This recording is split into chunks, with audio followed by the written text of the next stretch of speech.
Hi guys, welcome to my new YouTube channel. What? Hi guys, welcome to my new YouTube channel. I'm Asia and I'm sorry for my English, for my accent, for everything, for my grammar because I'm Italian. Today, as a first video, I want to show you how I figured that Cardigan by Taylor Swift is absolutely the song of Tate and Violet by American Horror Story Murder House Season 1. So if you watch American Horror Story and if you love Taylor Swift, you're on the right video. Let's get this started. I have my computer here and we're gonna read the lyrics together and I'm gonna explain to you how I really feel about it. So we got the first verse, which is absolutely a description of Violet. This clumsy attitude and then the black lipstick. And I think it's really interesting to compare the black lipstick as the black rose that Tate gave to her as a gift. I know you don't like normal things, so I paint this rose black, you know, he says something like that. But let's move on. We get that in the first chorus of the song, and I think that the first chorus, it's Violet talking to Tate. Dancing in your Levi's, drunk under a streetlight. Do you know the point where Tate is sitting on this sidewalk and he's crying like, get out of my head, get out of my head. Okay, I know you get that. Drunk under street lights, maybe sitting on a sidewalk, who knows? Hands under my sweatshirt, baby kiss it better, you know, it's something about the teen romance that they're having, romantic things. And then we've got to the point that makes me think, oh my god, Tate and Violet, 100%. This verse. And when I felt like I wasn't on Cardigan, you put me on and you said I was your favorite. Like, Tate in the fucking series is wearing a cardigan. I think that these words are absolutely from Tate's perspective, talking to Violet. Like, I feel like an old cardigan because I'm a teen ghost, I'm dead, so I feel like an old cardigan just forgotten under someone's bed. But then you put me on and said I was your favorite because Violet completely fell in love with him, like, immediately. So I think that Tate really feels embraced by her, like she's wearing him as an old cardigan. Then we've got the second chorus, which is also Violet talking to Tate.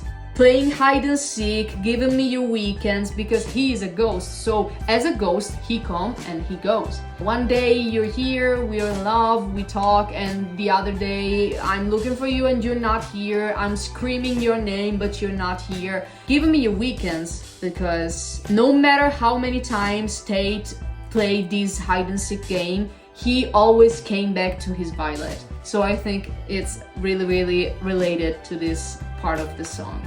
Your heartbeat on the high line, I think it's a little bit ironic in a dark way because he's dead. But you know, it's like Violet is still feeling his heartbeat. Even because in a certain point of the series, Violet dies too, so she becomes a ghost as well. So it's like, you know, I'm dead like you, so I can really feel your heartbeat now. And I think it's pretty romantic. These two little ghosties hang out together, feeling their heartbeats.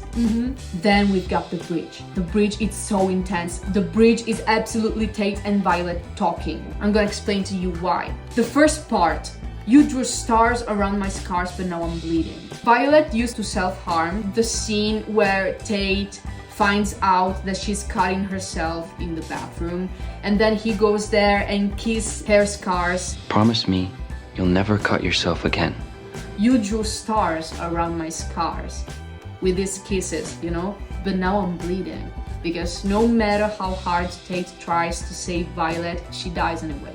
She finds a way to die anyway. No matter how hard he tries, she's still there bleeding. And then we got the chorus, which says, mark me like a blood stain. This bloody quote, which is really related to them. So we're still in this section. Living like a father, running like water, which reminds of the fact that he's a ghost, so he plays hide and seek, he come and go. Live like a father, running like water, you know.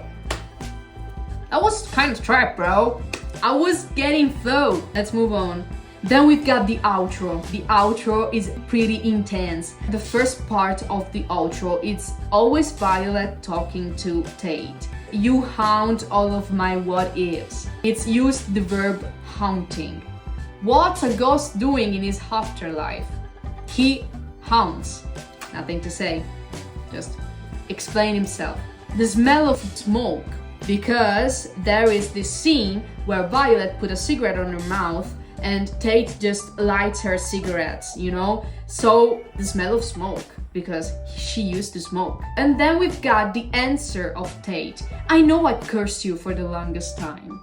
He haunts her and he knows it. So he just hands her to her saying, I know. You missed me once the thrill expired. Because do you know when you feel chills out of nowhere and you talking to your friends and like, oh my god, I just got the chills for a moment, and your friend is like, oh, that means that a ghost was passing through your body right now. It's this exact sentence. Once you're gonna lose your chills, that's when you're gonna lose me, and that's when you're gonna miss me. And then we've got Violet, who's answering again to Tate, saying, I know you come back to me, which is the last part of the song ever. Because in fact, in the 6th season of American Horror Story Apocalypse, Tate and Violet just came back together. So that means that they're meant to be. They are meant to be, just like Cardigan by Taylor Swift said.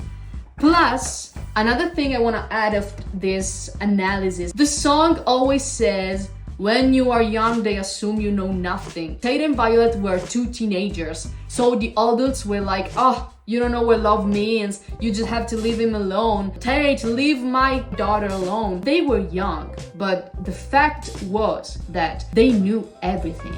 Just like the song says in the end, because I knew everything when I was young. So it's not true that when you are young, they assume you know nothing. It's not true, because they assume you know nothing. The truth is that you already know everything. Violet saw a lot of shit in her life. They had a pretty shitty childhood. They were just meant to be together. So guys, I hope you can relate to this video and to the things I said to you today. So see you in the next video. And yeah, peace and love, guys. Love yourself. Appreciate yourself, because you are young, but you know everything.